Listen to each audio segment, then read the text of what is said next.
Air and water देख चुके थे हम लोग ऑलरेडी, बताया था कि अल्कली मेटल्स में ऑक्साइड, परऑक्साइड, सुपरऑक्साइड बनते हैं, ठीक है।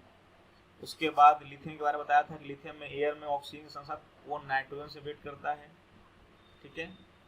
नेक्स्ट पानी के साथ बताया था हमने, तो हाइड्रोक्साइड बनाता है और साथ साथ में क्या रहता है, H2 बनाता है। उसके बाद बताया था कि बेरिलियम और मैग्नीशियम जो होता है वो इनर्ट नेचर होता है टुवर्ड ऑक्सीजन एंड वाटर। क्यों?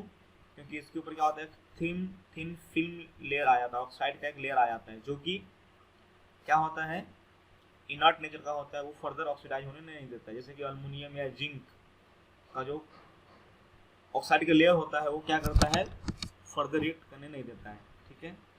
फिर उन्होंने बताया था कि रिएक्टिविटी टुवर्ड डाइहाइड्रोजन, है ना, बताया था। डाइहाइड्रोजन मतलब ये एस ब्लॉक एलिमेंट है। एस ब्लॉक एलिमेंट में क्या होता है, हाइड्राइड कैसा होता है भाई, तो आयनिक हाइड्राइड होता है, एक्सेप्ट लिथियम और बेरिलियम, क्योंकि इसके अंदर थोड़ा सा कोवैलेंसी नेचर आता है due to small size of lithium and beryllium के बारे में बताया था। फिर बताया था आप लोग को रिएक्टिविटी टुवर्ड हैलोजन। हैलोजन के बारे में बताया था क्या, कि हैलोजन से क्या होता है, हैलोजन भी हाईली रिएक्टिव होता है और साथ साथ इस ब्लॉक के अल्कली मेटल्स भी क्या होते हैं, हाईली रिएक्टिव होते हैं। They form MX as halide, या फिर अगर अल्कलाइन अर्थ मेटल तो क्या बनाएगा वो MX2, ठीक है। इसमें बताया था कि लिथियम और बेरिलियम जो होता है जनरली छोटा साइज का होता है, इसलिए आयनिक हैलाइड नहीं होगा, कैसा होगा वो, कोवैलेंट हैलाइड होगा, ठीक है। सिमिलरली भी बताया था इसका रिड्यूसिंग नेचर होता है, बताया था आप लोग को। तो alkali metals are strong reducing agent, तो बार बताया था आप लोग को। And alkaline earth metal is also strong reducing agent. और बेरिलियम का जो होता है आपका जो आयोनाइजेशन होता है कुछ ज़्यादा होता है, बट इसका जो हाइड्रेशन होता है, मतलब जो पानी से घिरना है इसको, वो बहुत ज़्यादा हाइड्रेशन होता है। इस कारण से इसका जो इलेक्ट्रॉन पोटेंशियल होता है नेगेटिव में काफ़ी ज़्यादा हाई होता है। यहाँ जो मेन चीज़ सीखने को है हम लोग का, वो है आपका सॉल्यूशन इन लिक्विड अमोनिया। जैसे कि पानी होता है ना, जैसे वाटर देखे हो, तो वाटर में तुम मेटल डालते हो तो क्या होता है, अगर तुम H2O के अंदर अगर तुम मेटल डालते हो तो क्या होता है बताओ, अल्कली मेटल डालने पे क्या होगा विवेक, अगर हम लोग अल्कली हाइड्रोक्साइड, हाँ हाइड्रोक्साइड बनेगा और H2 गैस बनेगा, बोलो हाँ या ना, ये बनता था। उसी तरीके से क्या है कि मेटल जो है, क्योंकि अमोनिया क्या होता है, लिक्विड फेस का होता है, तो अमोनिया में अगर हम डालते हैं मेटल को तो वो डिसॉल्व कर जाता है, और वो पानी जो होता है वो कंडक्टिंग होता है, मतलब वो जो अमोनिया का जो सोल्यूशन होता है काफ़ी ज़्यादा कंडक्टिंग होता है। अब क्यों कंडक्टिंग होता है देखो, इसको पूरा पढ़ेंगे कहानी को तो समझ में आएगा, ठीक है। चलिए देखिए, अब सबसे इंपॉर्टेंट चीज़ है ये, एनसीईआरटी में देखा रखा है, बहुत अच्छे से देख रखा है ये चीज़, ठीक है। देखिएगा क्या लिखा हुआ है, the alkali metals dissolve in liquid ammonia gives a deep blue solution. मतलब जब आप अल्कली मेटल्स को अमोनिया में डिजॉल्व करिएगा तो you will get a deep blue solution, आपको एक डीप ब्लू कलर का सोल्यूशन मिलेगा। यहाँ रिएक्शन लिख कर रखा है, यहाँ पे M is alkali metals, x plus y का कोफिशिएंट दे रखा है अमोनिया का, जिसमें क्या होगा MnH3x, ये एक कॉम्प्लेक्स है, क्या है, कॉम्प्लेक्स कंपाउंड है ना। इसको अलग से चैप्टर में पढ़ेंगे, जान लो बस ऐसा। और देखो ध्यान से, ये अमोनिया के ऊपर क्या है, एक्स्ट्रा इलेक्ट्रॉन आके बैठा हुआ है, अमोनिया के साथ क्या है, इलेक्ट्रॉन आके बैठा हुआ है साथ में। तो इस कारण से क्या होता है, इसको बोलते हैं हम लोग सॉल्वेटेड इलेक्ट्रॉन। क्या बोलते हैं इसको हम लोग, सॉल्वेटेड इलेक्ट्रॉन। जो अमोनिया के ऊपर आके इलेक्ट्रॉन एक्स्ट्रा बैठ गया उसको बोलते हैं सॉल्वेटेड, मतलब ये अमोनिया में डिजॉल्व है इलेक्ट्रॉन। जनरली ये बहुत कम, पानी में इसकी लाइफ बहुत कम होती है। जैसे यहाँ पे क्या इलेक्ट्रॉन आके अमोनिया में बैठ गया है ना, ऐसा कभी भी इलेक्ट्रॉन पानी के साथ नहीं रह सकता है। क्यों नहीं सकता है, उसकी लाइफ बहुत कम होती है, बहुत कम समय के लिए बैठता है और फिर वो गायब हो जाता है, ठीक है। Which are solvated metal ion and electron which are solvated, मतलब सॉल्वेटेड मतलब क्या होता है, इसको आप बोल सकते हो पानी में डिजॉल्व बोलेंगे तो क्या बोलेंगे, इसको हाइड्रेटेड बोलेंगे। अगर वही अगर अमोनिया में तो क्या बोलेंगे, इसको अमोनिएटेड बोलेंगे, ठीक है। अब ब्लू कलर क्यों आता है भैया, तो इलेक्ट्रॉन जो है वो क्या करेगा, विजुअल रीजन में क्या करेगा, तो क्या लिखा हुआ है, the blue colour corresponding to a broad absorption of band near 1500 nanometre. 1500 nanometre का जो कलर होता है वो ब्लू कलर का होता है इलेक्ट्रोमैग्नेटिक वेव का, that falls into visual region. मतलब 1500 नैनोमीटर का जो है इलेक्ट्रोमैग्नेटिक वेव जो है वो इलेक्ट्रॉन क्या करता है, एब्जॉर्ब करता है। इस कारण से क्या होता है, जो उस पानी मतलब उस अमोनिया का जो सोल्यूशन का जो कलर होता है कैसा होता है, वो डीप कलर होता है, डीप ब्लू कलर होता है। नेक्स्ट कोई पूछ देगा, आंसर क्वेश्चन पूछ देगा कि deep blue colour of ammonia solution is due to, तो क्या बोलेंगे, अम्यूनेटेड इलेक्ट्रॉन के कारण ऐसा होता है। नेक्स्ट क्या लिखा हुआ है, this dilute solution conduct electricity better than any of the salt. देखो सबसे बड़ी बात बोल रखा है यहाँ पे, ये जो डीप सोल्यूशन ये जो अमोनिया में अगर कोई किसी मेटल को हम डाल के डिसॉल्व करते हैं तो that is the best conductor than any of the ionic compound. किसी भी आयनिक कंपाउंड को अगर तुम पानी में डालते हो, किसी भी सॉल्ट को पानी में डालते हो, और वो जो कंडक्ट करेगा उससे कहीं ज्यादा अच्छा अगर आप अमोनिया में किसी मेटल को अल्कली मेटल्स को डिसॉल्व करते हैं तो वो बेटर कंडक्टर होगा as compare to any other salt in any liquid. ठीक है, this dilute solution conduct electricity better than any, क्या लिखा हुआ है, salt in any liquid and conductivity is similar to the that of pure metal. और इसकी जो connectivity होती है, जैसे कि मेटल की कनेक्टिविटी होती है उतना ही ज्यादा कनेक्टिविटी इसकी भी होती है, किसकी, अम्यूनेटेड लिक्विड की। ठीक है, नेक्स्ट जो क्या बोल रखा है इसने कि conduction is due mainly to the presence of solvated electron. अब कंडक्शन क्यों होता है, why it is conducting in nature, due to presence of solvated electron, मतलब जो इलेक्ट्रॉन जो डिसॉल्व है अमोनिया में उसके कारण क्या होता है, मेनली कंडक्शन होता है। ऐसा नहीं है, उस लिक्विड अमोनिया के अंदर क्या है, प्लस एम भी है, ये भी तो आयन है ना जी, जो आयन ऊपर जो लिखा हुआ ये भी क्या है, आयन है। तो पानी में किसी सॉल्यूशन में आयंस या इलेक्ट्रॉन क्या कर सकता है, कंडक्टिंग करता है। यहाँ क्या बोल रहा है कि जो लिक्विड अमोनिया के अंदर जो कंडक्टिंग होगा mainly is due to the, क्या होगा, सॉल्वेटेड इलेक्ट्रॉन। और इसकी कनेक्टिविटी कैसी होती है, इसकी कनेक्टिविटी होती है मेटल की कनेक्टिविटी जैसी होती है। और इसकी कनेक्टिविटी किसी भी सॉल्ट को अगर किसी भी पानी में किसी भी लिक्विड में डिसॉल्व करते हो उससे बेटर कनेक्टेंस इसकी होगी। Next, while the lifetime of solvated electron in water, मैंने लिख भी दिया है, while the lifetime of the solvated electron, मतलब पानी में अगर कोई इलेक्ट्रॉन सॉल्वेट होता है in water is very short, बहुत ही शॉर्ट होता है। in very pure liquid ammonia if may be quite longer minus less than 1% decomposition per day। क्या होता है, अगर प्योर अमोनिया लेते हो, if you take pure ammonia, तो याद करो मैंने बताया था कि सेल्फ आयनेशन होता है, पानी देखा होगा सेल्फ आयनाइज करता है, H+ और OH- में ब्रेक होता है। सिमिलरली अमोनिया के बारे में बताया था, अमोनिया भी क्या करता है, सेल्फ डिकम्पोज करता है। इसके लिए इसकी जो डिकम्पोजिशन होती है कितनी होती है, लेस देन 1% होती है पर डे। ठीक है, मतलब 100 अगर अमोनिया का अगर मॉलिक्यूल है तो उसमें से एक अमोनिया क्या करेगा, डिकम्पोज करेगा एक दिन के अंदर। ये this is the decomposition of ammonia. As a solution are made more concentrated, ध्यान सुनिएगा, सोल्यूशन को अगर मोर कंसंट्रेटेड बनाते हैं तो molar connectivity first decreases and reaching the minimum at 0.5 molar, thereafter it increases again until the saturation solution it is comparable to that of metal. और पहले क्या कनेक्टिविटी क्या होती है, पहले घटती है। अगर कंसंट्रेशन बढ़ाते हो, मतलब कंसंट्रेशन बढ़ाए मतलब क्या है, उसके अंदर मेटल डालते हो, उसके अंदर अमोनिया के अंदर अगर आप मेटल डालते हो तो first it decreases the conductivity and after reaching a minimum point again it is increases and it become equal to the, क्या, connectivity of metal at a saturation level. जब सैचुरेशन हो जाएगा, जब उसके अंदर अमोनिया के अंदर मेटल डिसॉल्व करना बंद कर देगा। What is saturation level, saturation level होता है कि जब आप उसके अंदर सॉल्वेंट को मिलाना शुरू करिएगा, सॉल्वेंट के अंदर सॉल्यूट मिलाना बंद हो जाएगा, सॉल्यूट जो है मिलना बंद हो जाएगा, तो उस टाइम को हम लोग बोलते हैं सैचुरेटेड सॉल्यूशन। मतलब पानी में मान लो नमक मिला रहे हैं हम लोग, तो पानी में एक टाइम आएगा कि जब उसमें नमक मिलना बंद हो जाएगा, and at a particular temperature, then that solution is known as saturated solution. तो सिमिलरली यहाँ पे बोल रहा है कि जब सॉल्यूशन के अंदर इलेक्ट्रॉन में मेटल मिलना बंद हो जाएगा, उस समय तो क्या बोलते हैं सैचुरेटेड सॉल्यूशन, और उसकी कनेक्टिविटी किसके बराबर हो जाएगी, comparable to that of metal के बराबर हो जाएगी, जो मेटल की कनेक्टिविटी उसके बराबर हो जाएगी। नेक्स्ट जो क्या लिखा हुआ, according to the more satisfactory model of the solvated electron the electron is not localized. ध्यान सुनिएगा, अभी सॉल्वेटेड है, इसलिए इसके इलेक्ट्रॉन जो है लोकलाइज मतलब एक ही जगह पर रहने वाला, उसको बोलते हैं लोकलाइज्ड, है ना। जैसे मैं बोलूंगा कि सपोज करो कि अंशका इज लोकलाइज्ड सिटीजन, मतलब he is living in his village, he is not moving apart from village, मतलब वो विलेज से घूम नहीं रही, जा नहीं रही। एक होता है डीलोकलाइज, मतलब घर छोड़ के सब जगह घूम रही, उसको बोलेंगे डीलोकलाइज बोलेंगे। तो कहीं लिखा हुआ है localized electron, it means it remain at one place.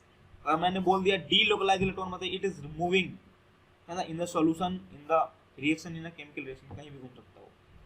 But it क्या लिखा हुआ है, समर्ड आउट, मतलब ये समर्ड आउट मतलब तो घूमते रहना है, समर्ड मतलब तो फैलते रहेगा एक दूसरे से यहाँ से वहाँ, over a large volume, so that the surrounding molecules experience electronic and orientation polarization. अब पता है कि चार्ज बॉडी अगर घूमेगा तो जो बगल में मॉलिक्यूल्स होंगे अमोनिया के या बहुत सारी चीजें होंगे, वो क्या करेंगे, एक पोलराइजेशन फील करेगा, मतलब, है ना। The electron is trapped in the resultant polarisation field. Electron जो होगा वो क्या करेगा, ट्रैप हो जाएगा किसके अंदर, एक रिजल्टेंट पोलराइजेशन फील्ड, मतलब क्योंकि अमोनिया है, वो भी क्या है, अमोनिया कैसा है, पोलर है कि नॉन पोलर है पुष्पा, अमोनिया क्या है, अमोनिया इज पोलर मॉलिक्यूल या नॉन पोलर मॉलिक्यूल, विवेक, अमोनिया क्या है, पोलर की नॉन पोलर, पोलर मॉलिक्यूल है, तो पोलर मॉलिक्यूल है तो क्या होगा, पोलराइजेशन, पोलर मॉलिक्यूल होगा तो पोलराइजेशन होगा, अब पोलराइजेशन होगा तो क्या होगा, तो क्या बोल रहा है कि the electron is trapped in the resultant polarisation field and repulsion between the electron and electrons of solvent molecule leads to the formation of cavity. अब क्योंकि इलेक्ट्रॉन में रिपल्सन होगा तो बीच में क्या होगा, तो जगह खाली होगा, और जगह कितना खाली होता है, अराउंड डायमीटर ऑफ एप्रोक्सीमेटली कितना 3 to 3.4 angstrom, within which the electron has the highest probability to be found। जो कैविटी वहां प्रोड्यूस हुआ ड्यू टू रिपल्सन, न्यूट्रॉन की रिपल्सन हुआ, उसके कारण क्या हुआ, एक कैविटी प्रोड्यूस हुआ, जिसकी डायमीटर क्या होगी 3 से 3.4 एंगस्ट्रॉम की होगी, जिसके अंदर प्रोबेबिलिटी ऑफ फाइंडिंग इलेक्ट्रॉन, उसके अंदर इलेक्ट्रॉन फाइंड करने की जो प्रोबेबिलिटी होगी सबसे ज्यादा होगी। This cavity concept is based on the fact that this dilute solution are much lower density than pure solvent। देखो क्या बोल रहा है, जैसे कि आप क्या करोगे, आप बिल्कुल प्योर अमोनिया ले लीजिए आप, ठीक है, प्योर अमोनिया ले लीजिए और प्योर अमोनिया का डेंसिटी देखिए कितना आ रहा है, ठीक। उसके बाद आप क्या करिए, उसके अंदर आप मेटल्स को आप डाल दीजिए, मेटल को डालने के बाद आप देखोगे कि उस अमोनिया सोल्यूशन का जो डेंसिटी है वो कम हो गया, डेंसिटी क्या हो गया है, कम हो गया है। डेंसिटी कम होने का यही कारण है, डेंसिटी कम होने का मतलब क्या है, उसके अंदर वॉल्यूम जो होगा, स्पेस ऑक्युपाई करने का जगह क्या होगा, बढ़ गया होगा। जो मॉलिक्यूल जो स्पेस ले रहा होगा पहले वो कम था, अब जो लेगा स्पेस वो ज्यादा लेगा, स्पेस ज्यादा लेगा तो क्या होगा, volume occupy by the liquid ammonia is more than the initial one. अब मास वही है लेकिन जगह क्या ले रहा है, ज्यादा ले रहा है, तो डेंसिटी क्या हो जाएगी, कम। तो ये जो मैंने बताया कि कैविटी प्रोड्यूस होता है, वो एक्सप्लेन कौन कर रहा है, एक्सप्लेन ये कर रहा है क्योंकि जब हम सॉल्यूशन के अंदर सॉल्वेंट डिसॉल्व करते हैं, तो क्या होता है, डेंसिटी क्या होती है, कम हो जाती है। डेंसिटी कम होने का मतलब क्या होता है, वॉल्यूम जो space occupy by the ammonia liquid है वो बढ़ जाता है, that is they occupy the far greater volume than that of expected from the sum of volume of metal and solvent. मतलब कहने का मतलब वॉल्यूम ऑक्युपाई होना चाहिए था अमोनिया और मेटल को मिला के, उससे कहीं ज्यादा वॉल्यूम क्या करता है, वो ऑक्युपाई करता है कौन, जब हम मेटल्स को अमोनिया में मिला देते हैं। दैट्स वाई तो क्वेश्चन पूछ देगा कि बताओ मेटल्स को डालने के बाद, जैसे तुमने कुछ पूछा जाए कि चीनी में, पानी में अगर चीनी मिलाए तो बताओ सोल्यूशन की डेंसिटी घटेगी कि बढ़ेगी। मैंने एक गिलास पानी के अंदर चीनी डिसॉल्व कर दिया 1 चम्मच, तो बताओ density of solution is increasing और डिक्रीजिंग, क्या होगा बताओ अंकित, क्या होगा, बढ़ेगा, बढ़ेगा, बिल्कुल बढ़ेगा, क्योंकि पता है कि जब हम पानी में कोई चीज डिसॉल्व करते हैं तो कहाँ चला जाता है, उसके पानी के जो फ्री स्पेस होता है वहां चला जाता है, बोलो इंटरनल स्पेस चला जाता है, बोलो। तो वॉल्यूम तो वही रहता है बट मास बढ़ जाता है, वॉल्यूम वही है, मास बढ़ गया, डेंसिटी क्या हो गया, बढ़ गया। लेकिन यहाँ की अगर बात करें कि अगर आप अमोनिया के अंदर, लिक्विड अमोनिया के अंदर अगर आप मेटल को डिसॉल्व करते हैं तो डेंसिटी बढ़ने की वजह क्या हो जाएगी, घट जाएगी। आया समझ में? बोलो, क्लियर है बात? नेक्स्ट क्या बोल कर रखा है, देखो ध्यान से, a very dilute solution of metal are parametric. ये बहुत इंपॉर्टेंट लाइन है, ये लाइन, ठीक है, ये लिखा मैंने, ये लाइन क्या है, देखो ध्यान से, a very dilute solution of metal are paramagnetic. Paramagnetic क्या होता है बताओ? What is paramagnetic? Free electron, unpaired electron. बोलो, पैरामैग्नेटिक मतलब there must be unpaired electron, diamagnetic मतलब there are no unpaired electron, है ना। तो वेरी डाइल्यूट सॉल्यूशन मतलब बहुत कम मेटल डाले हो तो वो जो सॉल्यूशन होगा कैसा होगा? पैरामैग्नेटिक होगा,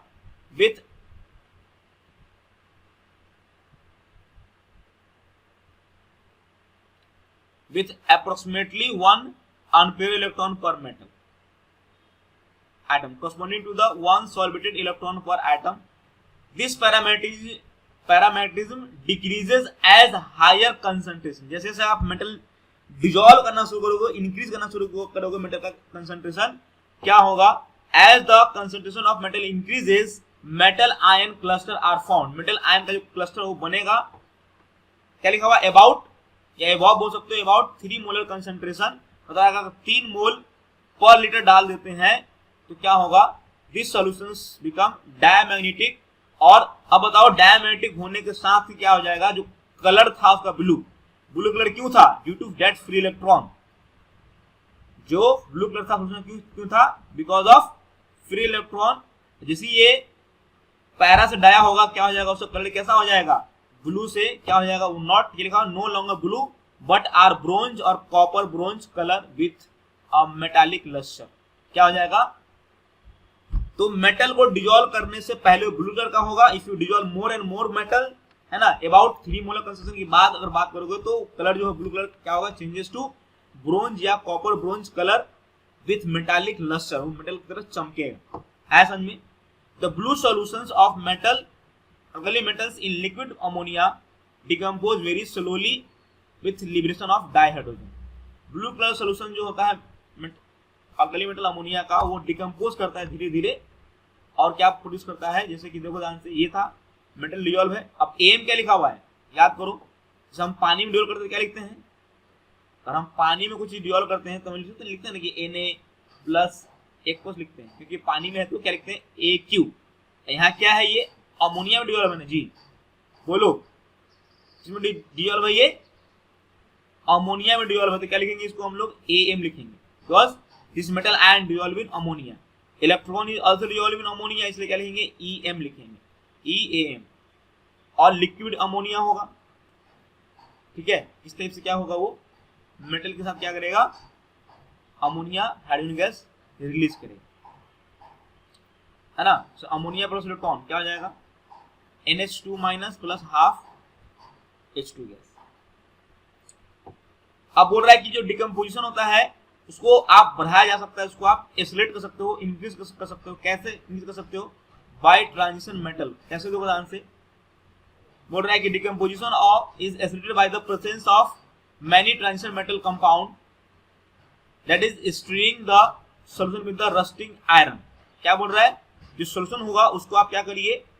रस्टी आयरन से किसी को घुमाइए उसको, तो क्या हो जाएगा?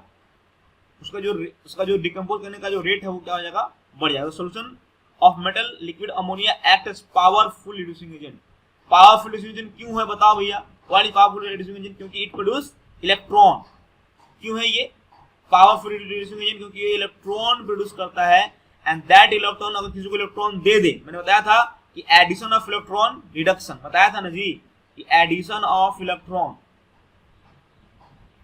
इज रिडक्शन और रिमूवल ऑफ इलेक्ट्रॉन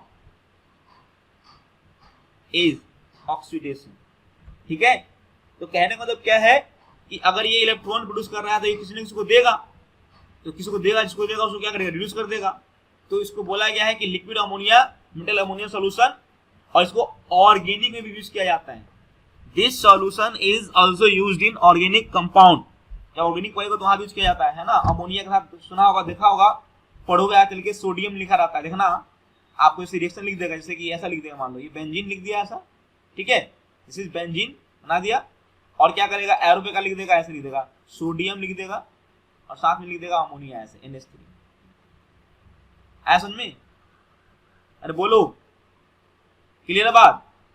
तो ऐसा लिख देगा तो समझ जाना चाहिए तुमको कि this sodium is dissolve in ammonia, मतलब दिस इज अमोनिएटेड इलेक्ट्रॉन, यहाँ पे फ्री इलेक्ट्रॉन होगा, एंड दिस इलेक्ट्रॉन के पास इतना पावर होता है, रिड्यूसिंग पावर होता है कि वो क्या करता है, एरोमेटिक रिंग को, जनरली जो एरोमेटिक रिंग के अंदर जो डबल बॉन्ड होता है उसको कोई भी रिड्यूसिंग एजेंट रिड्यूस नहीं कर पाता है, but this liquid ammonia can reduce this double bond in the aromatic compound. Clear बात? लिखा हुआ है, it even reduce the aromatic ring, ये एरोमेटिक रिंग को भी रिड्यूस कर देता है, इतना ज्यादा पावरफुल रिड्यूसिंग एजेंट है। ये सब बात तो याद रखिएगा, कहीं पे ऐसे लिखा हुआ है Na अमोनिया, ये चीज पढ़ोगे, ये रिएजेंट भी पढ़ोगे, इसका नाम तो कुछ है, I don't know what is the name of this reagent, but आपको कहीं दिखाई देगा ऑर्गेनिक में कि NaNH3 means this sodium is dissolve in ammonia. चलिए, जैसे कि देखो ध्यान से, ऑक्सीजन को इलेक्ट्रॉन दोगे, पावरफुल रिड्यूसिंग एजेंट है, ये ऑक्सीजन को रिड्यूस कर देता है, तो ऑक्सीजन को इलेक्ट्रॉन दिए तो क्या बन गया, O2 माइनस बन गया, this is super oxide. Next O2 plus 2 electron, O2 2 minus, this is peroxide. Clear है बात? Changing the oxygen state from 0 to -1। Similarly देखो यहाँ पे निकिल की बात करें, निकिल CN4, निकिल जो है यहाँ पे -2 पे है, यहाँ +2 पे है, निकिल कितने पे है, यहाँ पे अभी +2 पे है, 2 इलेक्ट्रॉन ऐड कर दिए तो क्या हो गया, निकिल जो हो गया क्या हो गया, +2 से कहाँ पहुंच गया, 0 पहुंच गया। सिमिलरली क्या बोलते हैं, गैलियम H4 इलेक्ट्रॉन ऐड किया तो क्या हो गया, देखो ध्यान से, हाइड्रोजन रिलीज कर दिया। सल्फर को आप 2 इलेक्ट्रॉन दीजिए, क्या बन जाएगा, ये सल्फाइड बन जाएगा, जो कि पहले 0 पे था, अब कितना पे चला गया, ऑक्सीजन स्टेट पे -2 पे चला गया। Similarly iron is they are the, जो स्क्वायर ब्रैकेट माइनस कुछ लिखा होता है ना जी, ऐसे लिखा हुआ है कि Fe है ना, OH होल ट्वाइस, ऐसे कुछ लिखा हुआ है, मान लो, it means it is complex compound, don't stress about it, है ना, इसके बारे में हम लोग पढ़ेंगे, चैप्टर अलग से चैप्टर है ना, तो स्क्वायर ब्रैकेट कैसे लिखते हैं, इसके अंदर कंपाउंड कैसे लिखते हैं, OH क्या होता है, NH3 क्या होता है, CO क्या होता है, ये सब के बारे में हम लोग अलग से चैप्टर है, इसका नाम है कोऑर्डिनेशन कंपाउंड, उसमें पढ़ेंगे डिटेल में, टेंशन लेने की जरूरत नहीं है। यू कैन राइट, तुम खुद से लिख सकते हो कंपाउंड अपने मन से, जैसे लिखते हो ना कि अपने मन से ऑर्गेनिक कंपाउंड लिख लेते हो, जैसे यहाँ कार्बन यहाँ लगा दिए, मन किया तो इसका नाम भी लिख लेते हो तुम चाहो, है ना। इस तरीके से जब कॉम्प्लेक्स पढ़ाएंगे तो आप भी कंपाउंड लिख सकते हो, उसका नाम लिख सकते हो, कोई दिक्कत नहीं। तो यहाँ पे जो आयरन है वो कितने पे था, 0 पे था, और 2 इलेक्ट्रॉन ऐड करके कितना हो गया, ये -2 पे हो गया, है ना। तो आयरन क्या होता है, मेटल होता है, जनरली पता है, do you know, iron is metal and it has tendency to lose electron, but इस अमोनिया ने क्या कर दिया भाई, अमोनिया ने इलेक्ट्रॉन देके इसको 0 से -2 पे पहुंचा दिया। तो Fe-2 भी एग्जिस्ट करता है अगर आप मेटल डिसॉल्व है अमोनिया के अंदर, ऐसा समझ में।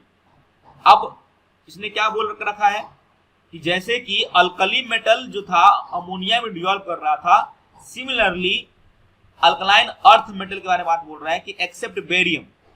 बेरियम भैया तो भाई पता ही सबसे ऊपर वाला है, बेरियम और लिथियम के साथ तो प्रॉब्लम होगा ही होगा, क्योंकि सबसे ऊपर वाला है ना। सबसे पहला बोलते हैं ना कि घर में सबसे पहला बच्चा जो होता है वो सबसे थोड़ा अलग होता है, उसकी थोड़ा अलग बिहेवियर होती है ना, थोड़ा ज्यादा लाभ मिलता है उसको, बिगड़ा हुआ होता है उसको, मतलब पेरेंटियल को फॉलो, मतलब उसके जो रूल्स रेगुलेशन होता है फैमिली का वो फॉलो नहीं करता है, उनको इतना काम होगा तो मेरा बिगड़ जाता है। तो वही कहानी यहाँ पे है कि लिथियम और बेरिलियम जो है उसका जो नेचर है वो बाकी अपने ही ग्रुप वाले से थोड़ा डिफरेंट होता है। अब क्यों होता है तुमको बताया था तुम लोग को, क्योंकि उसका जो रिलेशन होता है वो बगल वाले से होता है ना। लिथियम का रिलेशन मैग्नीशियम से होता है और बेरिलियम का रिलेशन किससे होता है, एल्यूमिनियम से होता है, ड्यू टू डायगोनल रिलेशनशिप। इस कारण से बेरिलियम के अंदर अलग सी बिहेवियर आती है और बाकियों अपने बाकी जो ग्रुप होते हैं उसके एलिमेंट से उसका बिहेवियर थोड़ा अलग होता है। डिसॉल्व इसे beryllium dissolve in liquid ammonia and give deep blue black solution. अब ब्लू ब्लैक क्यों दिया भैया, वहां दिया ब्लू, यहाँ दिया blue black, why it is blue black, deep blue दिया, मतलब क्यों ऐसा दिया बताओ।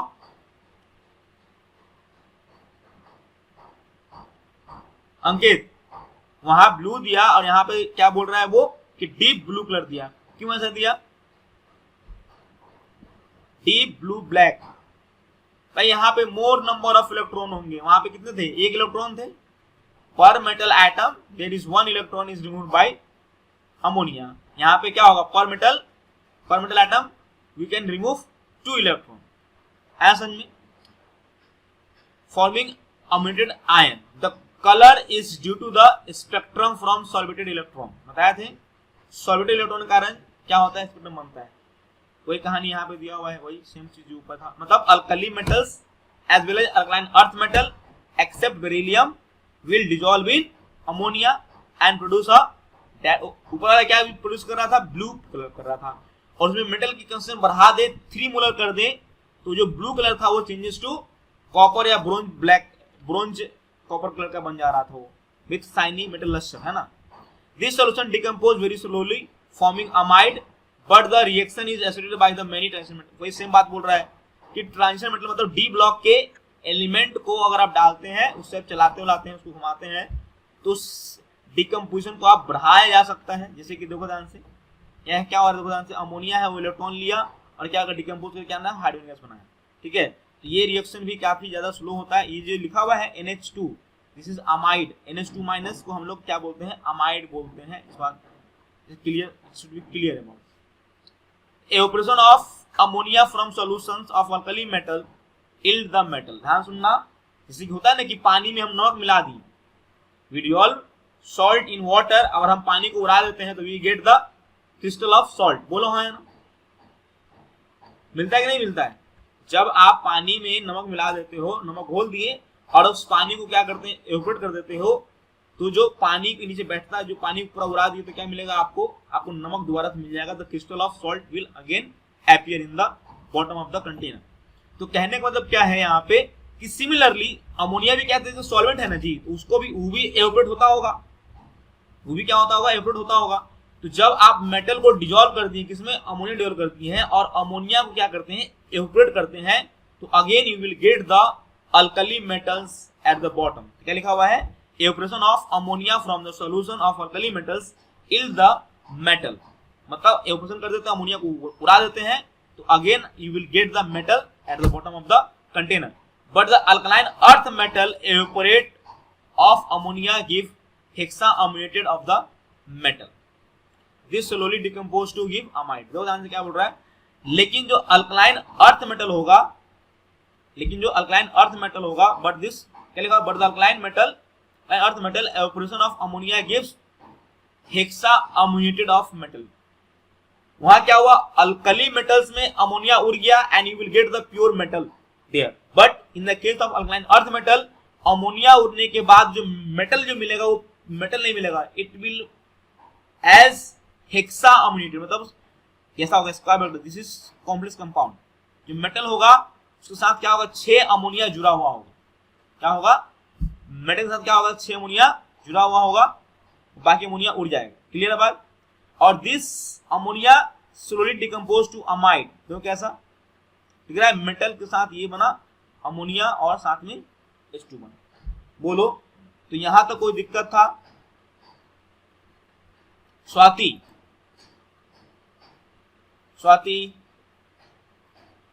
चलिए अब क्वेश्चन से पूछा जा रहा, बताना मेरे को कि अगर हम लोग अल्कली मेटल को डालते हैं अमोनिया में और डालते हैं अल्कलाइन अर्थ मेटल को डालते हैं अमोनिया में, तो बताओ किसकी कलर डीप होगी, अल्कली मेटल डालें या फिर अल्कलाइन अर्थ मेटल को डालेंगे? तो वेरी गुड, अर्थ मेटल। अच्छा, अल्कलाइन अर्थ मेटल को ना अल्कली मेटल्स को अगर हम और ज्यादा पुट करते चले जाए, concentration of alkali metals ammonia में बढ़ाते चले जाए, तो क्या होगा, कलर क्या होगा सॉल्यूशन का, ब्राउन ब्रोंज कलर का हो जाएगा। क्यों हो जाता है, और पहले क्या था, वो पैरामैग्नेटिक था solution and now it become diamagnetic. समझ में आ रहा बात, ठीक है। इससे एक बार क्वेश्चन में इस पर एक बार नहीं आया, 3-4 बार क्वेश्चन आ चुका है जेईई में, ठीक है। चलिए नेक्स्ट, अब यहाँ क्वेश्चन दिया हुआ है, बहुत सारा क्वेश्चन दिया हुआ है, तो देख लेते फटाफट इसको। क्या लिखा हुआ है, करेक्ट साइज ऑफ आयन। बताओ क्या होगा करेक्ट साइज का आयन, क्या होगा, लिथियम, सोडियम, पोटासियम, सीजियम। बताओ साइज को बताओ, डाउन द ग्रुप क्या होता है, साइज बढ़ता है घटता है, बी होगा सर। बी होगा, बी होगा। Very good. क्या लिखा हुआ है, बी आंसर भी दिया हुआ है, ठीक है। ठीक, मैंने इसका नोट्स भेज देना है तुम लोग को, तो क्वेश्चन देख लेना है। तो सोल्यूशन दिया हुआ है, आंसर भी दिया हुआ है ना। यहाँ देखिए क्या लिखा हुआ है, blue colour solution of sodium in ammonia at -33 degree Celsius. अब इतना क्यों लिया है बताओ, why it is -33 degree Celsius, बताओ। सर ज्यादा होगा तो इवोपरेट हो जाएगा ज्यादा होगा तो क्योंकि रिएक्ट अमोनिया का जो बॉइलिंग पॉइंट जल होता है जाएगा। बहुत कम होता है। अमोनिया का बॉइलिंग पॉइंट क्या होता है, ammonia generally in the form of gas होता है। अमोनिया किस फॉर्म में होता है, नॉर्मल टेम्परेचर पे in the form of gas. तो गैस रहेंगे तो थोड़ी डिसॉल्व करने जा रहा है जी, इसलिए हम उसको लिक्विड बनाकर रखेंगे। क्लियर है बात। Behave as a strong reducing agent because of, क्यों होता है भाई बताओ जल्दी से। स्ट्रॉन्ग रिड्यूसिंग एजेंट क्यों क्यों होता है Pushpa. Option A, formation of ammoniated sodium, formation of ammoniated electron, formation of sodium amide, या formation of sodium nitride. Why it is strong reducing agent, जब थोड़ी देर पहले पढ़ा है, बोलो पुष्पा। आवाज आ रहा है मेरा, आवाज नहीं आ रहा होगा मेरा, क्वेश्चन पूछ रहे हैं ना इसलिए आवाज नहीं आ रहा होगा। स्वाति, हुमांजलि जस्ट पढ़ाए हैं। अरे भैया रिड्यूसिंग एजेंट क्या होता है, इलेक्ट्रॉन दोगे लोगे, इलेक्ट्रॉन का ही लेन देन रिडक्शन या ऑक्सीडेशन होता है भैया। जो पढ़ोगे इधर सीनियर क्लास में जब तुम बताना शुरू करेंगे रिडॉक्स, तो वहां देखोगे इलेक्ट्रॉन का आना और जाना ही ऑक्सीडेशन या रिडक्शन होता है, ठीक है। तो हम स्ट्रॉन्ग रिड्यूसिंग एजेंट क्यों है, क्योंकि इसके पास अमोनिएटेड इलेक्ट्रॉन है, मतलब अमोनिया में डिजॉल्व इलेक्ट्रॉन है, फ्री इलेक्ट्रॉन है, that is responsible for the strong reducing agent. तो क्या आंसर होगा इसका, बी होगा। तो रिड्यूस करना है तो वो इलेक्ट्रॉन देना पड़ेगा ना उसको जी, the formation of ammoniated electron. देखो आंसर क्या लिखा हुआ है, the solution of metal in liquid solution act as powerful reducing agent, it even reduce the, क्या लिखा हुआ है, why the aromatic ring, because the omitted electron, because of क्या ऐसा। चलिए नेक्स्ट देखो फटाफट, जो पढ़ा चुके तुम लोग ऑलरेडी, इसको पढ़ा देते हैं कि general characteristic of the compound of alkali metal, alkali and अल्काइन earth metal. All compound of alkali metals are generally ionic in nature. क्या बोलकर रखा है देखो ध्यान से, ऑल अल्कली मेटल्स कंपाउंड, जितना भी अल्कली मेटल कंपाउंड होगा वो जनरली कैसा होगा, आयनिक कंपाउंड का होगा, एक्सेप्ट लिथियम की बात करें, लिथियम के अंदर थोड़ा सा क्या आ जाएगा, बोलो कोवैलेंसी नेचर आ जाएगा ड्यू टू कोवैलेंट, क्योंकि स्मॉल साइज के कारण क्या होगा, पोलराइजेशन बढ़ कर देगा। स्मॉल साइज ऑफ कटायन के कारण क्या होगा, वो बल्क वाले आयन में क्या करेगा, पोलराइजेशन कर देगा। बाकी अगर जनरली बात करें तो अल्कली मेटल सारे कंपाउंड कैसे होते हैं, आयनिक नेचर के होते हैं। On combustion of excess of air alkali metals from different type of oxides are form. बताया थे तुम लोग को lithium, sodium, potassium, rubidium, caesium, बताया था ना। लिथियम और सोडियम क्या बनाता है, लिथियम ओनली फॉर्म मोनोऑक्साइड है ना, sodium will form monoxide and peroxide, बोलो हाँ है ना। और ये क्या करता है, ये फॉर्म सुपर ऑक्साइड। ऐसा में बता चुके थे ऑलरेडी तुम लोग को। Next, the increasing stability of peroxide और super oxide as the size of metal increases. हाँ सर आप बोले थे पोटेशियम तीनों में आता है, हाँ। यहाँ पे तो एक ही दे रखा है। ये भी बनाता है, ये भी लिख सकते हो, K2O2 ये बोल सकते, कोई दिक्कत नहीं, ठीक है। जनरली स्टेबल माना जाए तो जनरली क्या, अभी पढ़ेंगे नीचे तो समझ में आएगा, नीचे पढ़ो समझ में आएगा। होता है ना कि भाई हो सकता है कि हम चिकन भी खाते हो, मटन भी खाते हो, but you love more chicken, हो सकता है कोई मटन ज्यादा पसंद करता है ना। तो हम मेजोरिटी की बात कर रहे हैं, है ना, मेजर प्रोडक्ट की बात कर रहे हैं यहाँ पे। यहाँ पढ़ो समझ में आएगा क्या है, the increasing stability of peroxide और superoxide as the size of ion. क्योंकि देखो एक ऑक्सीजन का साइज छोटा होगा, लेकिन दो ऑक्सीजन को एक साथ मिला के अनायन बनाएंगे तो साइज क्या होगा, बड़ा होगा उसका, बोलो है ना। और मैंने बताया तुम लोग को कि बड़े कटायन को बड़े अनायन स्टेबलाइज करता है। अगर आयनिक बनाना है तो बड़े कटायन के लिए बड़ा अनायन या बड़े अनायन के लिए बड़ा कटायन ही चाहिए होता है। तो क्या लिखा हुआ है, increasing stability of peroxide and superoxide as the size of metal ion increases is due to the stabilisation of large anion. देखो लिख भी दिया यहाँ पे, stabilisation of large anion by the large cation the lattice energy effective. भाई lattice बनाना है, देखो ध्यान से, तुमको लैटिस बनाने मतलब क्या था, याद करो, मेटल याद करो, सॉल्यूशन पढ़ा है तुम लोग को। तुमको और मान लो संतरा सजाना है तो संतरा का साइज सेम सेम होना चाहिए, बोलो हाँ है ना, तब जाके तुम आराम से उसको सजा सकते हो अच्छे से, बोलो हाँ है ना। लेकिन मान लो संतरा इतना बड़ा है, संतरा इतना छोटा है, तो हो गया, सजा लिए तुम, है ना, भड़क जाएगा फटाक से ही। तो कहने मतलब क्या है कि लैटिस बनाने के लिए, परफेक्ट लैटिस बनाने के लिए you need atoms of similar size, है ना। तो कटायन और अनायन का साइज अगर जनरली सिमिलर हो तो you will get a good lattice, perfect lattice, है ना। इसलिए याद रखिएगा कि large cation is stabilised by large anion या large anion is stabilised by large cation. इसलिए पेरोक्साइड और सुपरऑक्साइड की जो स्टेबिलिटी है वो डाउन द ग्रुप बढ़ जाता है ना, क्योंकि नीचे आने से क्या होता है, साइज ऑफ कटायन बढ़ता है।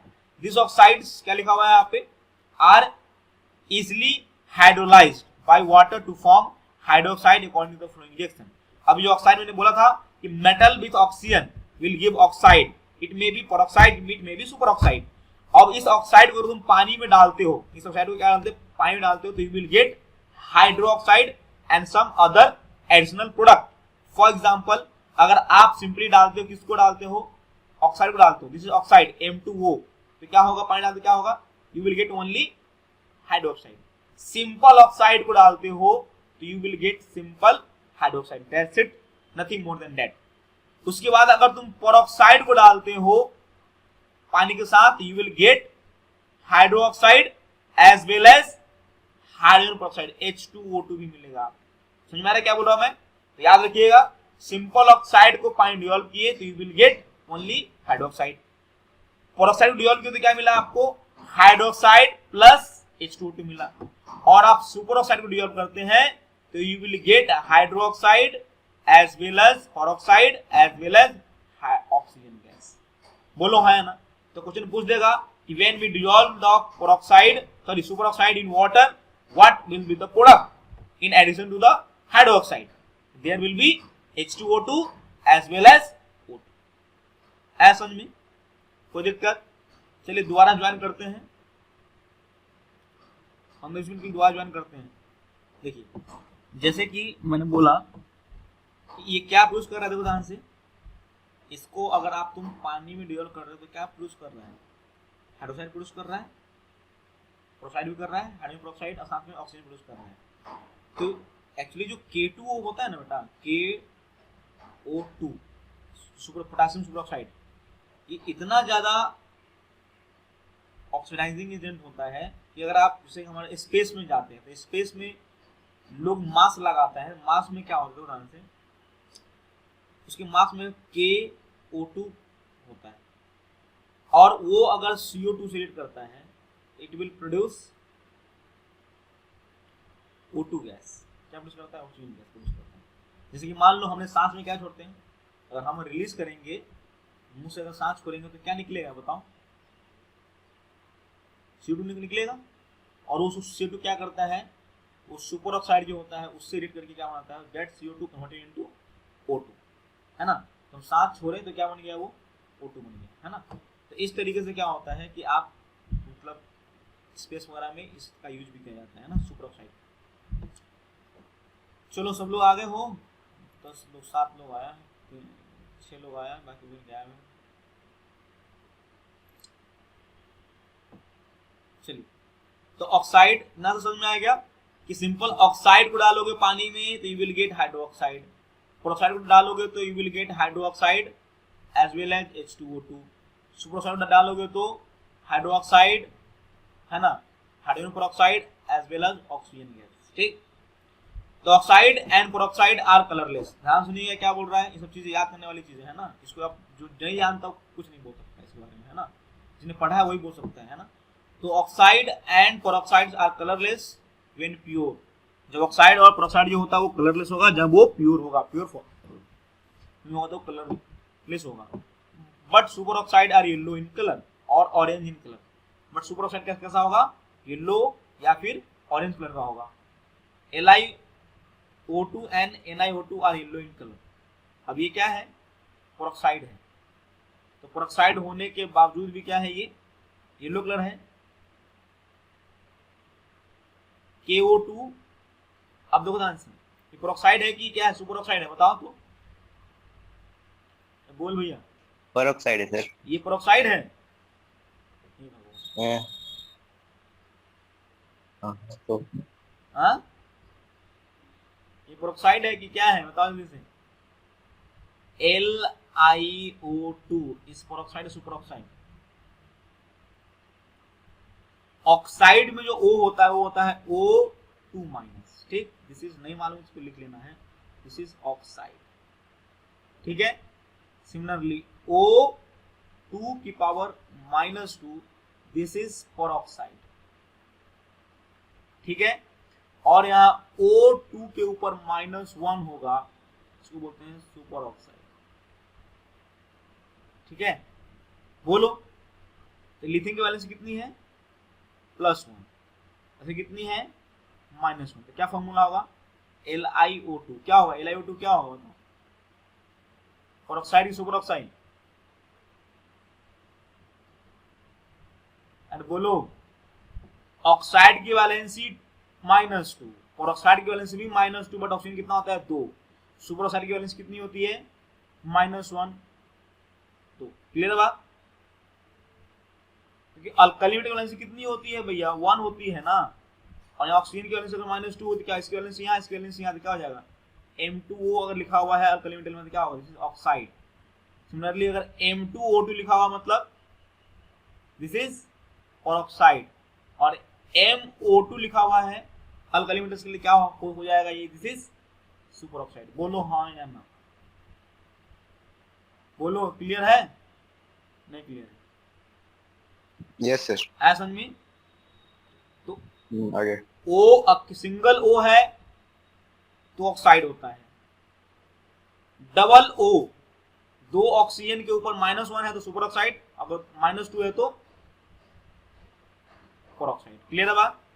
हाँ तो दिमाग लगाओ यहां से, तो ये this is lithium super oxide, this is sodium super oxide. ऐसा नहीं था कि मैंने बोला था कि बनता नहीं, ऐसा नहीं बनता है, बताया था ना ऊपर, याद करो ऊपर बनाए थे, अलग तरीके से बनाए थे इसको, तो बनता है बट ये लेस स्टेबल होता है ना। जनरली ये स्टेबल क्यों लेस स्टेबल हुआ, क्योंकि लिथियम क्या है स्मॉलर कटायन है, और O2 कैसा O2-1 सुपर ऑक्साइड कैसा है, ये लार्जर कटायन है, लार्जर अनायन है, तो smaller cation will not stabilise the, है ना, लार्जर अनायन, इसलिए लेस स्टेबल है ये।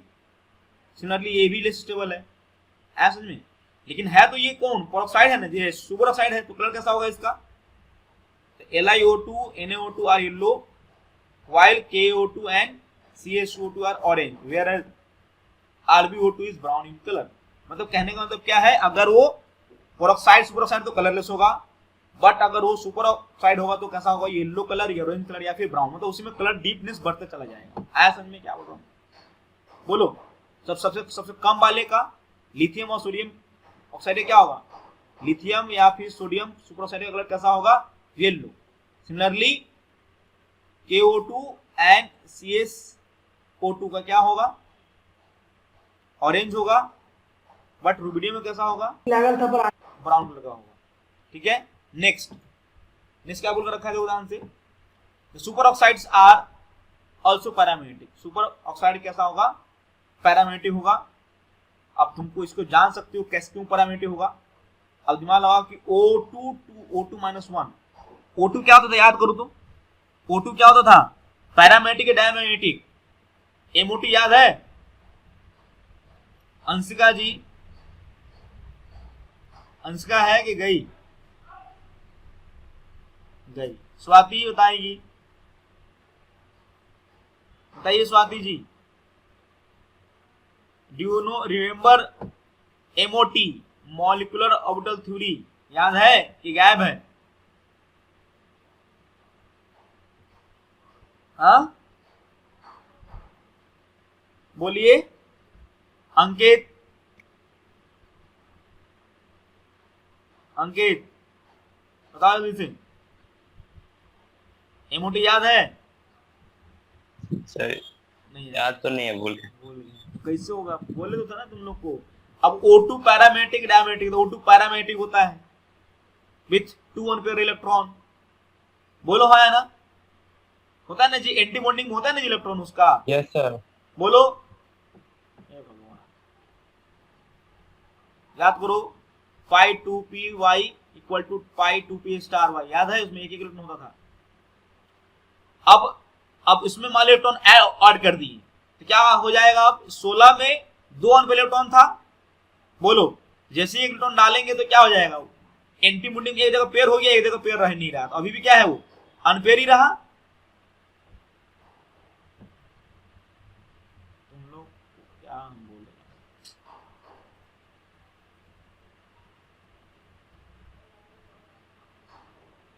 याद करिए pi star 2px equal to pi star 2py, याद है।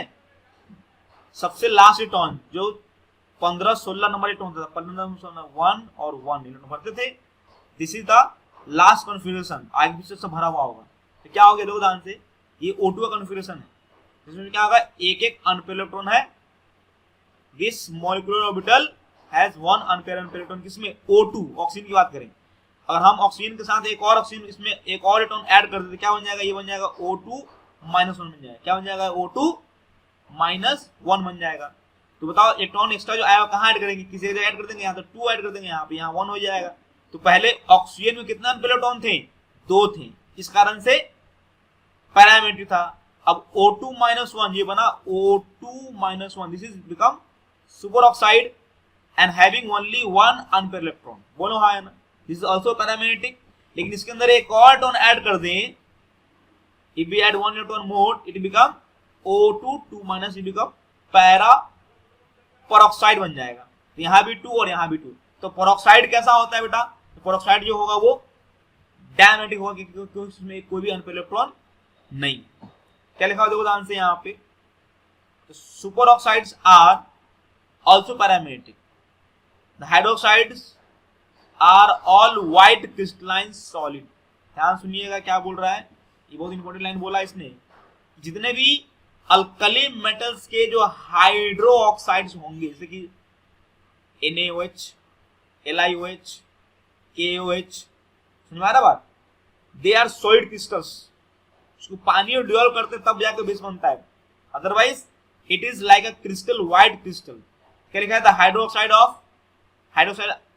Are all white crystal solid, the alkali metals hydroxides are strongest of all the base and dissolve freely in the water with evolution of much heat on the account of intense hydration। क्या बोल रहा है, सुनो ध्यान से, कि alkali metals के जो हाइड्रोक्साइड होते हैं वो सबसे ज्यादा बेसिक होता है, और वो पानी में जाके फटाक से डिसॉल्व हो जाता है, फ्रीली डिसॉल्व हो जाता है, and releasing a extensive amount of heat, because उसका जो हाइड्रोजन होता है, क्योंकि जो लिथियम या जो उसका जो हाइड्रोजन होता है काफी ज्यादा हाई होता है, इसलिए वो वहां हीट रिलीज करता है, हाइड्रोजन रिलीज करता है। The melting and boiling point of alkali metals halide always follow the trend. दो ध्यान से, हैलाइड किसकी बात कर रहा है, ये हैलाइड की बात कर रहा है, मतलब MX की बात कर रहा है, किसकी बात कर रहा है, ये MX की। जैसे सुना होगा NaCl, NaF, LiCl, LiF, LiBr, LiI, है ना, इसकी बात किया जा रहा है। तो क्या बोल रहा है देखो ध्यान से यहाँ पे, कि मेल्टिंग पॉइंट, ये सब याद रखिए, इसमें क्वेश्चन पूरा डायरेक्ट क्या आता है, melting point and boiling point of alkali metals halide always follow the trend. सबसे ज्यादा किसका मेल्टिंग पॉइंट होता है, बोल रहा है ये फ्लोराइड सबसे ज्यादा मेल्टिंग पॉइंट होता है, देन क्लोराइड, देन ब्रोमाइड और देन आयोडाइड। मतलब कहने का क्या है, तुमसे पूछ दिया जाए कि NaF, NaCl, NaBr और NaI मेल्टिंग पॉइंट का ऑर्डर क्या होगा, क्या आंसर होगा, बोलो। NaF, NaCl, NaBr, NaI की बात करें तो मेल्टिंग पॉइंट का ऑर्डर क्या होगा,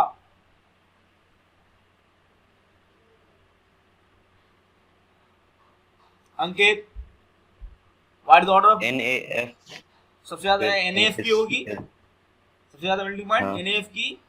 अब क्यों, मैं तुझे क्यों ऐसा होगा, तो व्हाई इट इज सो। अब वाई का जो कहानी है ना, मैंने बोला था तुम लोग को कि जो S block, P block, D block, they are the application इसका जो रीजन होता है वाई, मैंने पूछा ना कि वाई का आंसर कहां मिलेगा, वाई का आंसर तुमको बता दिया, तुमको कहां पे बॉन्डिंग बताया था मैंने वाई का आंसर इसका। अब दो ध्यान से, मैंने क्या बताया था कि NaF कटायन सबका सेम है, अरे बोलो NaF NaCl NaBr NaI सब कटायन सेम है कि नहीं है? बोलो अनायन में क्या हो रहा है, अनायन में क्या हो रहा है, देखो तो अनायन में साइज क्या बढ़ते जा रहा है कि नहीं बढ़ते जा रहा है, बोलो हाँ है ना? Yes sir, down down group जा रहा है, बढ़ते जा रहा है। बताओ पोलराइजेशन ज्यादा कहां पे होगा,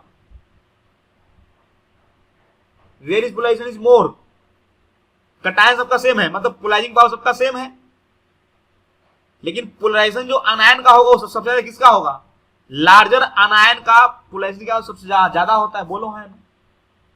जितना बड़ा अनायन होता है उतना ज्यादा क्या होता है, पोलराइजेशन होता है, और जितना ज्यादा पोलराइजेशन होगा उतना अंदर क्या होगा, कोवैलेंसी आएगी उसके अंदर। अरे बोलो समझ में आ रहा है क्या बोल रहा हूं मैं? अकॉर्डिंग टू फजान्स रूल जितना ज्यादा पोलराइजेशन होगा उतना ज्यादा कोवैलेंसी आएगी। अगर कोई कंपाउंड कोवैलेंट ज्यादा है आयनिक कम है, आयनिक कंपाउंड का मेल्टिंग पॉइंट क्या होता है, ज्यादा होता है as compare to covalent compound. तो अगर किसी कंपाउंड के अंदर कोवैलेंसी ज्यादा आ रही है एज कंपेयर टू आयनिक, तो उसकी मेल्टिंग पॉइंट क्या होगी, कम ही होगी ना जी, बोलो है ना? तो सबसे ज्यादा आयनिक कौन है इसमें अंदर, अगर आयनिक की बात करें सबसे ज्यादा आयनिक कौन हो, इसकी मेल्टिंग पॉइंट ज्यादा होगा, तो NaF is more ionic than NaCl than NaBr than Ni। पूछा सबसे ज्यादा कोवैलेंसी किसके अंदर है, जिसके अंदर पोलराइजेशन सबसे ज्यादा होगा। ये सब मैंने बताया तुम लोगों को, फजान्स रूल याद करेंगे। फजान्स रूल क्या बताया था कि covalency nature in ionic compound. अब यहाँ तुम रटना पड़ रहा है, यहाँ पे इसमें रटवा रहा है तुमको यहाँ पे, बोलो क्योंकि मैंने इसका ऑल रीजन बता चुका हूं मैं। जनरल क्वेश्चन तुमसे पूछा जाता तो you can answer the question if you not know the this chapter. इस ब्लॉक तुमको नहीं कोई पढ़ा होता, you can find the answer of this question by the knowledge of chemical bonding, लेकिन वही गायब है तुम्हारा, बोलो हाँ है ना? तो दैट्स वाई क्या होता है, अल्कली मेटल्स का जो हाइलाइट होता है ऐसा खाने। चलो देखते हैं आगे। तो all alkali metals halides are generally soluble in water. कोई भी अल्कली हाइलाइट होता है, मतलब अल्कली मेटल हाइलाइट होता है वो पानी में क्या होगा, सोल्यूबल होगा। The low solubility of LiF in water due to its high lattice enthalpy, where as the low solubility of CIS is due to the smaller hydrogen enthalpy of its two ion. क्या बोल रहा है कि सबसे कम solubility किसकी होती है, LiF की। क्यों ऐसे होती है, क्योंकि Li का साइज और F का साइज लगभग क्या है, एकदम मैच कर रहा है। मैंने अगर दोनों का लगभग साइज क्या होगा, मैच कर रहा है, मतलब दोनों का जो बनने वाला लैटिस होगा सबसे ज्यादा स्ट्रॉन्ग होगा। तो पानी बताया था ना कि यार कोई चीज डिजोल्व तभी कर सकता है जब उसका हाइड्रोजन एनर्जी क्या हो, उसकी लैटिस एनर्जी से ज्यादा बड़ा हो। याद करो कोई चीज में पानी डिजोल्व करता है या सॉल्यूट करता है तो क्या बताया था उसके लिए कि hydrogen energy must be more than that of lattice energy. बोलो तो जो सॉल्बिलिटी जो होती है LiF की कम होती है पानी में, क्यों? क्योंकि इसका जो लैटिस एनर्जी होती है वो ज्यादा होता है एज कंपेयर टू इसकी hydrogen energy. Similarly low solubility of CIS। अब CIS का CS का भी साइज देखो बड़ा है और I का भी साइज क्या है, बड़ा है। लगभग दोनों का साइज क्या है, कंपेरेबल साइज का है। दोनों कंपेरेबल साइज का अगर साइज है मतलब उसके जो लैटिस बनेगा, मैंने क्या होता है लैटिस अच्छा कब बनता है, नहीं दिमाग में आता है तो ये से याद कर लो कि संतरा अगर सेम साइज का होगा तो उसको ठेले पे सजाना आसान होगा, परफेक्ट तरीके से अरेंज कर सकते हैं, भड़केगा नहीं। समझ में आ रहा है? तो कटायन अनायन अगर सिमिलर साइज के होंगे तो लैटिस जो फॉर्मेशन होगा वो ज्यादा अच्छा होगा, स्ट्रॉन्ग होगा, और लैटिस एनर्जी क्या होगी, ज्यादा होगी, और हो सकता है वो सोल्यूबल पानी में नहीं करे। तो या तो दोनों छोटा छोटा हो या दोनों बड़ा बड़ा हो। दोनों बड़ा बड़ा हो तो दोनों का साइज कंपेरेबल होना चाहिए। तो LiF भी लेस सोल्यूबिलिटी है क्योंकि इसकी हाई हाइड्रोजन एनर्जी है, लैटिस एनर्जी है। Similarly low solubility of CSI is due to the smaller hydration enthalpy. अब CS का साइज बहुत बड़ा है। मैंने बताया था कि हाइड्रेशन जो है वो बढ़ता है कब, जो छोटा कटायन होता है तो उसमें जो हाइड्रोजन होता है, डिग्री ऑफ हाइड्रोजन जो होता है काफी ज्यादा होता है। Smaller the cation more the hydration, larger the cation less the hydration. ये सब मैंने लिखवाया है बॉन्डिंग में, जब पढ़ोगे हाइड्रेशन वाला पढ़ोगे वहां सब लिखा हुआ है ना। ये सब चीज जब इसलिए बोला था, जब पढ़ोगे तो लगे हम रिवीजन कर रहे हैं। CIS is due to the smaller hydrogen enthalpy and its It's 2 ion. Other halides of lithium are soluble in ethanol, acetone and acetylene. Ethyl acetate. LiCl is soluble in pyridine also. इसको याद रखिएगा। जिसका last जो point है कि lithium जो halide है वो अल्कोहल में डिसॉल्व कर सकता है, एसीटोन में डिसॉल्व कर सकता है, एसिटाइलिन, इथाइल एसीटेट, और even LiCl can be soluble in pyridine। ठीक है, बोलो क्लियर है बात यहां तक सबको? अंकित? Yes sir. नेक्स्ट क्या बोल कर रखा है? Alkali metals form salt with an oxo acid. What is oxo acid? याद है ऑक्सो एसिड किसको बोलते थे? एक होता है एसिड हाइड्रा एसिड होता है। क्या होता है? एक होता है acid hydra acid, hydra acid होता है, और एक होता है ऑक्सी एसिड। क्या होता है? एक होता है ऑक्सी एसिड।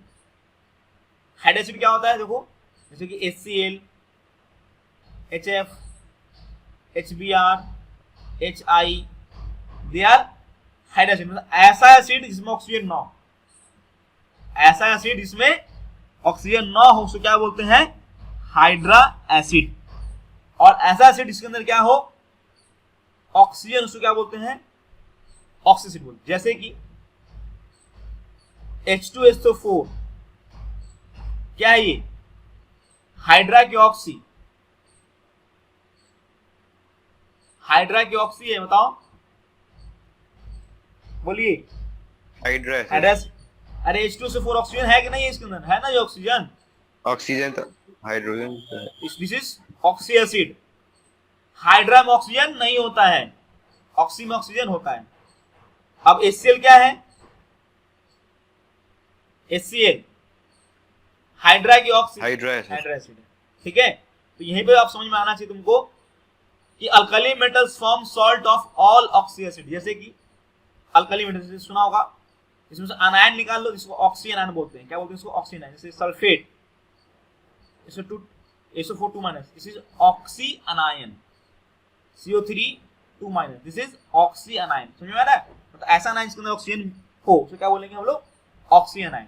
तो बोल रहा है कि alkali metals form salt with all oxo acid. मतलब तुम हर एक चीज से तुमको मिल जाएगा। जैसे कि Na सुना होगा, Na2CO3, Na2SO4 सुने हो कि नहीं? NaNO3 है ना? जितना भी ऑक्सी एसिड है वो सबके साथ सॉल्ट बनाता है। कौन? Alkali metals. The thermal stability of oxy acid salt generally increases down the group with increasing metallic character.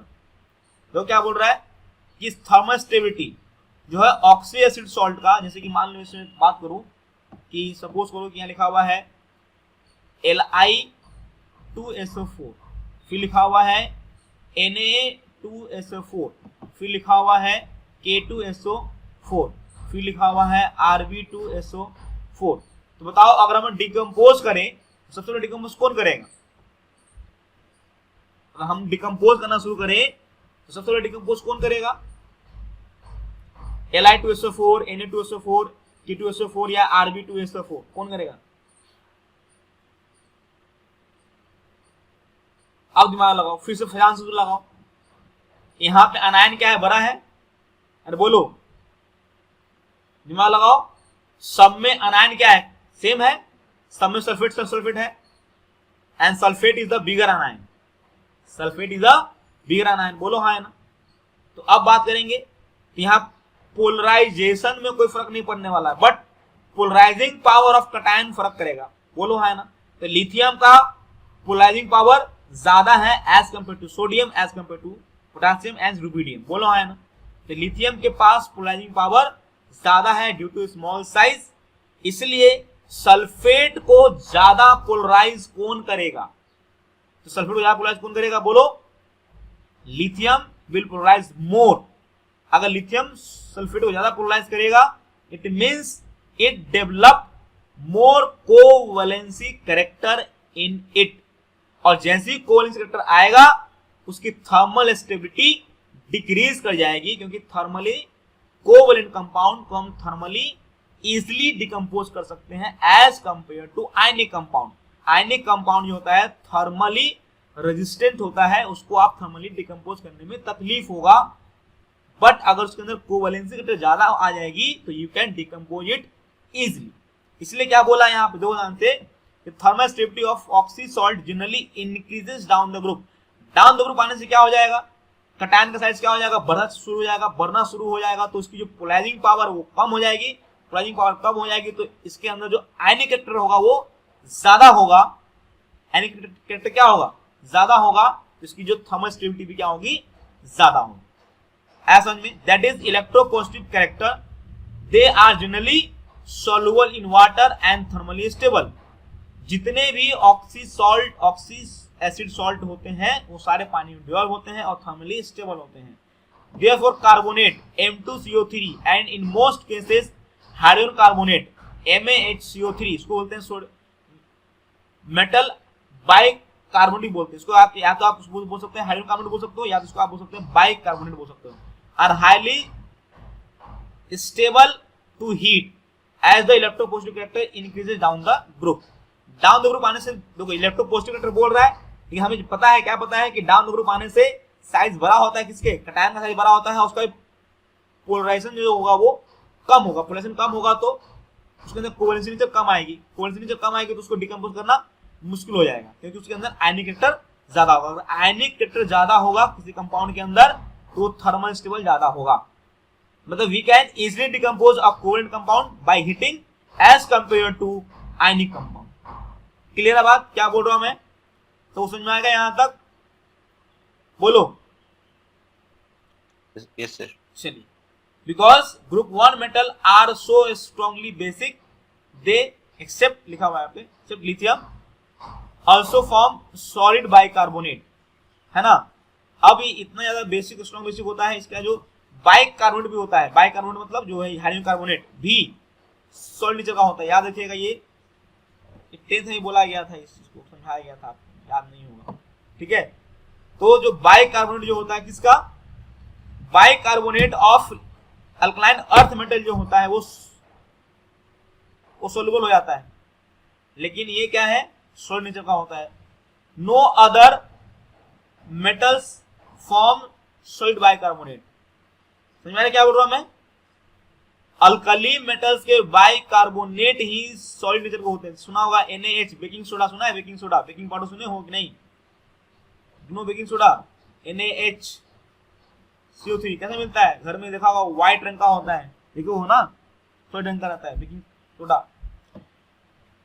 तो अल्कली मेटल्स के जो बाइकार्बोनेट होते हैं दे आर सॉलिड होते हैं, इसके अलावा और कोई मेटल्स के बाइकार्बोनेट सॉलिड नेचर के नहीं होते हैं। क्लियर बात। Lithium carbonate is not so stable to heat. Lithium के जो कार्बोनेट तो स्टेबल नहीं होता है हीट करने से, क्यों, क्योंकि लिथियम का साइज छोटा है, तो दिमाग लगाना ही है, कारण क्या होता है, लिथियम का साइज छोटा होता है, इसलिए इसके जो बाइकार्बोनेट होते हैं वो स्टेबल नहीं होता हीट के कारण, क्योंकि इसके अंदर कोवैलेंसी कैरेक्टर आ जाता है। Its hydrogen carbonate does not exist as solid. इसका जो हाइड्रोजन कार्बोनेट है, मतलब लिथियम भाई साहब का जो हाइड्रोजन कार्बोनेट मतलब बाइकार्बोनेट जो है वो सॉलिड नेचर का नहीं होता, मतलब ये सिर्फ सोडियम पोटेशियम सीजियम रुबिडियम का ही बाइकार्बोनेट सॉलिड रहेगा, बाकी सबका नहीं रहेगा।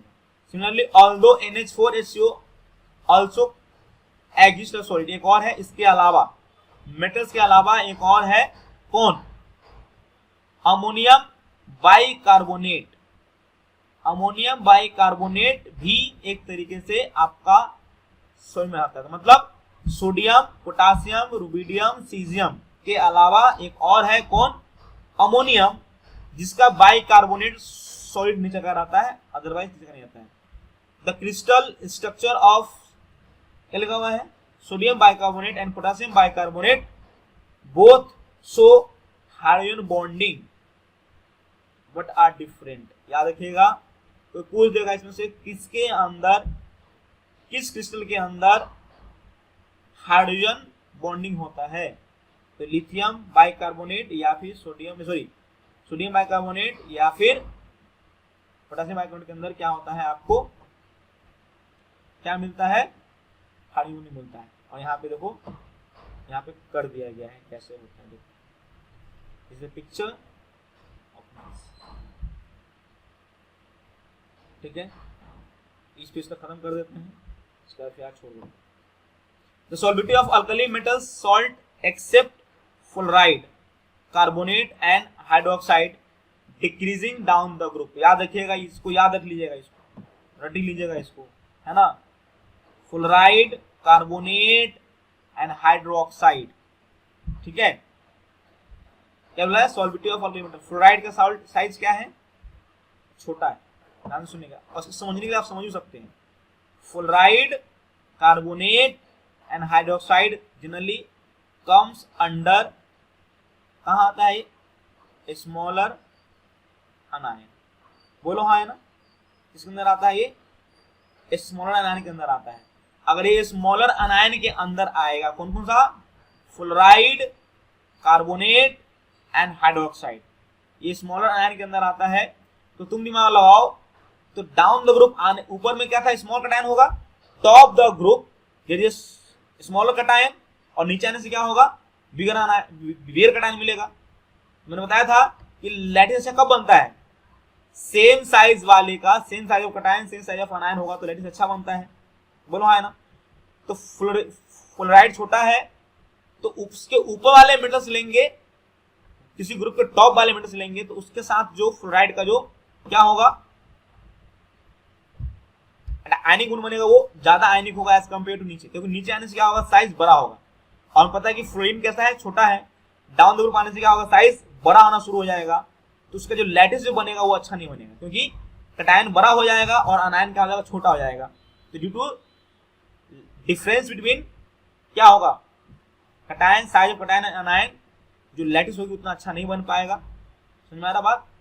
इसलिए आयनिक अच्छा नहीं होगा, ठीक है। तो क्या बोला उसने? The solubility of alkali metals salt except fluoride, carbonate and hydroxide decreases down the group from lithium to cesium. This is because of fact that the down the group with increasing size of cation, the lattice energy as well as hydration energy also decrease. मैंने बोला था अभी just थोड़ा देर पहले कि lattice energy क्या होता है? डिक्रीज कर जाने लगे। Increasing size, the lattice energy as well as hydration energy also decreases, but the change in hydration energy is more as compared to the lattice energy. Hydrogen energy में ज्यादा change होता है as compare to lattice energy. Clear है बात? बोलो, यहाँ पे जो क्लियर हो चुका है।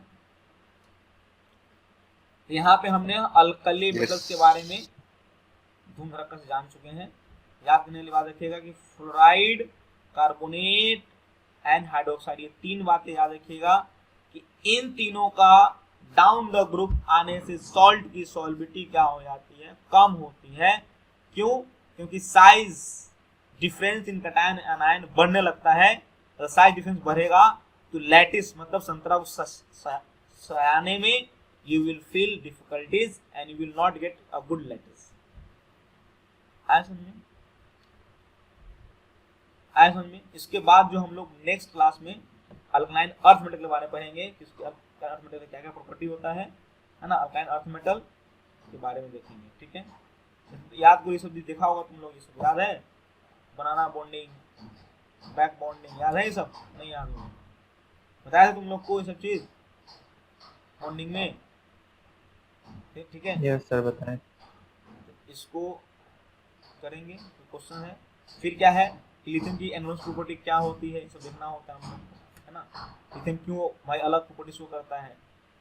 उसी तरह से मैग्नीशियम की एक अलग, लिथियम की बात, फिर बेरिलियम की अपनी प्रॉपर्टी होगी, है ना। अब दोनों का डायगोनल रिलेशनशिप, अब दोनों का रिलेशनशिप जो है उसको हम लोग को अब करना पड़ेगा ना भाई। चलो भाई, दोनों का संबंध तो है, तो संबंध कैसा संबंध है वो बताना पड़ेगा कि भाई दोनों में सिमिलरिटीज क्या है, दोनों में डिफरेंस क्या है, ठीक है। उसके बाद एनवलस प्रॉपर्टी ऑफ बेरिलियम, समझ में आ रहा है? अब अभी हमने क्या पढ़ लिया? जनरल पढ़ लिया। अभी हम लोग पढ़े हैं, क्या पढ़ लिए? जनरल पढ़े, अल्कली मेटल्स का, अल्कलाइन अर्थ मेटल का। अब क्या पढ़ेंगे? तो लिथियम की अलग बिहेवियर क्यों है, why it is similar as magnesium, beryllium की अलग प्रॉपर्टी क्यों है बाकियों से, और वो एल्युमिनियम से कैसे मैच करता है। तो एनवलस प्रॉपर्टी ऑफ बेरिलियम हो गया। उसके बाद उसकी डायगोनल रिलेशनशिप विद एल्युमिनियम क्या होता है उसका। Then we are moving on the compounds, the compound of alkali metal, compound of अल्काइन अर्थ मेटल। है समझ में? ठीक, तो मैं इसका पीडीएफ ये वाला भेज देता हूँ। ये पहला पीडीएफ भेज दूँ, ये वाला इस ब्लॉग का, इसको पढ़िएगा, ठीक है। क्लास में आने से पहले इसको पढ़ के रखिएगा। एग्जाम में जो आपका जो आने जा रहा है, ठीक है,